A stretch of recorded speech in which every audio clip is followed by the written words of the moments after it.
37문에서 39문 들어갑니다. 37문. 그리스도가 통치하는 왕국은 어떤 형태입니까? 우선 영적인 것이며 그 왕국은 그와 생명을 지니고 있는 말씀과 성령으로 이루어져 있습니다. 제사장이란 무엇입니까? 하나님의 뜻에 맞는 희생제사를 드림으로써 하나님의 은혜와 사랑을 얻고 또 하나님의 믿음을 받기 위하여 하나님 앞에 나가는 직분이자 권한입니다. 당신은 어떤 의미에서 예수 그리스도를 선지자라고 부릅니까? 왜냐하면 모든 세상에 왔을 때 하나님 아버지의 가장 높으신 자여 은혜를 받는 자였습니다. 또한 하나님의 뜻을 세상에 분명히 밝혀주시며 그리고 모든 예언과 뜻을 완성시키시니 우리가 예수님을 그리스도라고 하는 고백으로 부를 때에는 거기에 중보자요 메시아라고 하는 아주 중요한 신앙 고백이 담겨 있다라고 말씀을 드렸습니다. 이제 그 그리스도의 이 고백 속에는 또 어떻게 중보자직과 메시아직을 행하시느냐라고 했을 때 세 가지 직분을 통해서, 세 가지 직무를 통해서 이 귀한 중보의 역사를 이루신다라고 말합니다.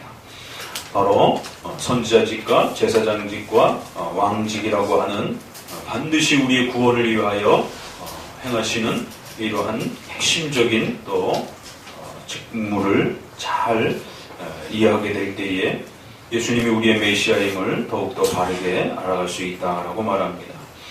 왕직은 우리가 마가복음의 설교에서도 연결되는 것처럼 이 왕국은 영적인 것이며 이 한 문장 정리하기까지 지난 2000년 교회 역사 속에서 어마어마한 논쟁과 또 수많은 또 그러한 신학 해석의 갈등들이 있어 왔음을 앞서도 말씀을 드렸습니다. 교회사적으로 어거스틴으로부터 신해도성과 또 종교개혁에 걸쳐서 루터나 칼빈을 통해서 두 왕국론을 소개하고 또 웨스트민스터에서 종교 분리의 원칙이라고 하는 이 고백들이 세워졌고 후기 또 갈비퍼나 바빙크를 통해서 영역주권이라고 하는 이러한 교회와 국가의 각각의 고유한 의무와 역할이 무엇인지 그랬을 때 그리스도께서 세우신 왕국이라고 하는 것은 세상적인 국가적 통치가 아니라 바로 교회를 중심으로 해서 이루어져가는 영적 통치이다. 영적인 왕국이다. 이것을 제대로 고백하고 이해하지 못해서 결국 끊임없는 극단적인 그러한 형태들이 교회 역사 속에 발발했고 더 나아가서는 바로 그 권력을 차지하기 위해서 어마어마한 전쟁이 역사 속에 수십 년 또 수백 년을 거쳐서 결국 이 그리스도의 왕국과 통치를 이해 못함으로 인해서 극단적인 영토 싸움에 전쟁이 일어났던 것들을 기억하셔야 됩니다. 또 반대로 오늘날에는 이것을 극단적인 신비 체험으로 몰아가서 성도들로 하여금 이상한 신비로운 종교 체험에 빠져서 비상식적이고 몰상식하고 아주 비인격적인 그러한 신비 체험 속에 빠져서 사는 그러한 비인격적인 그러한 삶이요 그러한 왕국 속에 빠져서 헤어나오지 못하는 정상적인 삶을 살지 못하는 아주 극단적인 감정주의와 신비주의의 이러한 또 폐해를 또 우리는 교회 역사 속에서 보게 됩니다. 그리스도께서 통치하는 왕국이란 바로 영적인 것인데 그 영적인 것이라는 것은 또 극단적인 세상과 삶을 무시하고 산속으로 들어가서 영적인 것만 추구하는 그런 영적인 것이 아니라 그 영적인 것이다라고 하는 것은 바로 의와 생명을 회복하는 바로 죄로부터 의로움을 회복하여 우리의 영혼이 죽어있는 그 죽음이 새로운 생명으로 거듭나는 바로 중생과 칭의와 성화를 통한 바로 하나님의 백성이 되어지는 이러한 왕국이다라고 말하고 있는 것입니다. 바로 그것은 말씀과 성령을 통해서 이루어져 가는 것입니다. 제사장직은 무엇입니까? 하나님의 뜻에 맞는 희생 제사를 드려야 한다. 하나님의 뜻이라는 단어를 깊이 기억하셔야 되고요. 바로 예수님이 이 땅에 오신 궁극적인 목적은 바로 이 희생 제사를 위함이었다는 것을 명심하셔야 됩니다. 그래야만이 그리스도를 자꾸만 정치적이고 사회 인권적인 그러한 리더나 무슨 또 돈을 벌게 해주는 그러한 회사의 오너처럼 기복주의에 빠지지 않는 이러한 또 위험을 막을 수 있습니다. 바로 하나님의 뜻은 그리스도의 왕국을 이루기 위해서 그 죄로부터 우리를 구해주시고 죽음으로부터 우리를 살리기 위한 바로 하나님의 심판과 형벌을 해결하기 위한 희생 제사가 궁극적 목적이었다는 것을 기억하셔야 됩니다.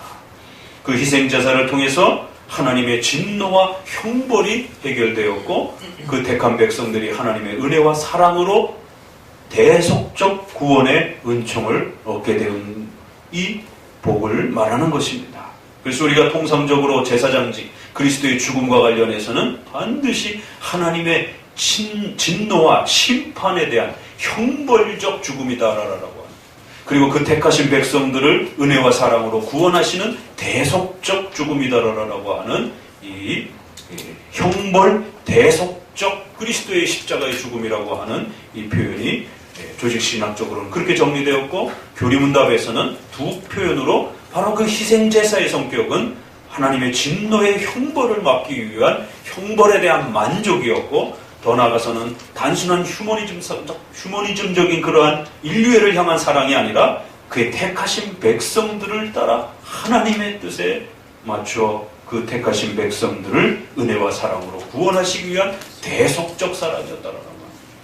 보편적 사랑이냐 대속적 사랑이냐, 이게 이제 도르트 신조에서 아주 중요한 논쟁이 되는 것처럼 그리스도의 죽음은 전 인류를 위한 보편적 사랑에 의한 죽음이 아니라 그 택하신 백성들, 하나님의 뜻에 의하여 주신 그 백성들을 위하여 죽으신 대속적 사랑이라고 하는, 바로 이걸 한마디로 형벌 대속적 십자가의 죽음이다라고 이렇게 우리 장로교에 있어서는 그리스도의 제사장직을 또 고백하는 것입니다. 당신은 어떤 의미에서 예수 그리스도를 선지자라고 부릅니까? 선지자의 역할은 하나님의 뜻을, 또 여기에도 역시 하나님의 뜻을 세상에 밝히 드러내 주시고 구약으로부터 신약에 이르기 전 모든 하나님의 계시들을 소개하고 완성하고 그것을 열매 맺게 하시는 바로 계시의 그러한 또 대언자여 또 보내심을 받은 자로서 하나님의 뜻을 우리에게 밝히 드러내 주시는 그러한 자로서의 선지자직이라고 이렇게 소개를 합니다. 그리스도의 왕국은 말씀을 통해서 이루어져가는 것이기 때문에 반드시 예수 그리스도의 선지자직을 바르게 이해하지 못한다면 예수님을 그저 단순히 믿는 것에서 머무르는 것이 아니라 예수 그리스도를 믿고 의지하며 그 예수님이 가르쳐 주신 그 말씀을 이해하고 깨달으며 그 왕국에 들어가는 것이, 그 말씀을 통해서 그리스도의 제사장직의 죽음이 어떤 성격인지를 또 배우고 이해하게 되는 것입니다. 반드시 하나님의 아버지의 뜻에 대한 올바른 계시에 대한 이해와 또 가르침이 없다라 한다면 우리는 이러한 왕국과 이러한 희생제사를 전혀 이해할 수가 없는 것입니다. 바로 메시아를, 중보자를 우리가 바르게 이해할 수 있는 것은 신비체험과 종교 감정과 어떤 그러한 이상한 경험들을 통해서, 아니면 로마 카톨릭적인 어떤 율법적인 어떤 공로를 수행함으로 이루어져가는 것이 아니라 하나님의 뜻을 그리스도를 통해서 드러낸 계시, 그 계시는 이제 성경을 통해서 우리에게 전달이 되어지는 것입니다. 바로 그 성경을 통해서 드러나는 그리스도의 그 계시의 이러한 역할과 모습들을 우리가 잘 이해하면서 하나님의 말씀의 뜻을 깨달아갈 때에 이러한 제사장직과 또 왕국에 대한 이해를 할 수 있다라고 말하는 것입니다. 그러니까 이 왕직과 제사장직과 선지자직은 바로 우리의 구원을 위해서 아주 절묘하게 서로 맞물려가면서 조화를 이루면서 그렇게 함께 연결되어 있는 것입니다. 이 중에 어느 하나라도 빠져버리게 되면 올바른 구원에 대한 또 이러한 은총들을 우리가 얻을 수 없고 또 맛볼 수 없는 것입니다. 왕직과 제사장직, 선지자직, 이 삼직무라고 하는 이 그리스도의 이 세 가지 직무가 반드시 우리의 구원을 위하여 필요하고 또 이것만 제대로 이해하게 되면 복음의 핵심을 이해하는 것입니다. 이외에 그리스도에 대한 다른 그런 엉뚱한 그러한 내용들을 자꾸 찾아간다든가 그것을 호기심을 가지고 파헤친다든가 이러한 부분들은 그것은 성경에서 소개하지 않는 내용이라는 것입니다.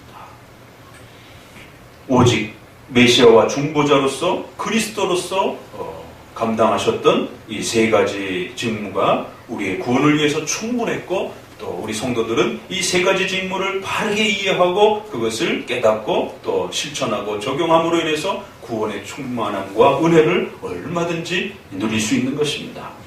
그 어디에도 예수님을 가시적으로 형상적으로 또 실제적 몸으로 만나야 된다든가 만져야 된다든가 이러한 방식으로 그 어디에도 말하고 있지 않습니다. 오직 그 말씀을 통해서 성령의 도우심으로 예수 그리스도께서 십자가에 죽으신 그 희생의 의미와 그 내용을 바르게 깨닫고 고백함으로 그리스도를 바라보게 될 때에 우리에게는 구원의 이 엄청난 은총들이 주어진다라고 이렇게 우리가 그리스도를 어떻게 이해해야 되는 것인가? 그리스도를 어떤 식으로 배워야 하는 것인가? 이처럼 교리문답은 자꾸 쓸데없는 데에 집중하지 말고 성경이 가르치는 그 핵심 복음의 내용은 바로 이 세 가지 형태로 정리되고 있기 때문에 이 부분을 집중적으로 이해하고 깨닫는데 온 힘을 기울이라라고 이렇게 또 우리에게 방향을 가르쳐주고 있는 것입니다. 오늘은 삼직무에 대한 또 이 부분들을 또 가슴에 깊이 합석해 두시기를 주의 말씀으로 권면을 드립니다. 기도합니다.